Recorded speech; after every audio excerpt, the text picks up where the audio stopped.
പ്രിയമുള്ളവരെ, വിശ്വാസം നഷ്ടപ്പെട്ടു പോകുന്ന കാലത്തല്ലേ നാം ജീവിക്കുന്നത്?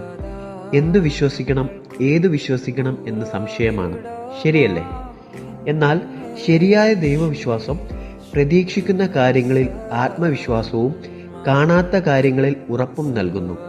ജീവിതയാത്രയിൽ ഭാവി അവ്യക്തമെങ്കിലും നമ്മുടെ സത്യസന്ധതയും മറ്റുള്ളവരോടുള്ള സ്നേഹവും കരുതലും വെല്ലുവിളികളിൽ ശരിയായ തെരഞ്ഞെടുപ്പും നമ്മെ വിശ്വാസത്തിൽ മുൻപോട്ട് നടത്തുന്നു.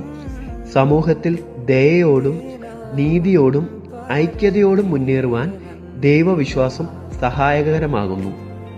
ഏറ്റവും പ്രധാനമായി വിശ്വാസം നമ്മെ ദൈവവുമായി ബന്ധിപ്പിക്കുന്നു. ദൈവ സാന്നിധ്യത്തിലും വാഗ്ദാനത്തിലുമുള്ള വിശ്വാസം നമ്മെ ഓരോ ദിവസവും പ്രതീക്ഷയോടും ലക്ഷ്യബോധത്തോടും ശക്തിയോടും മുന്നേറുവാൻ സഹായിക്കും. തീർച്ച.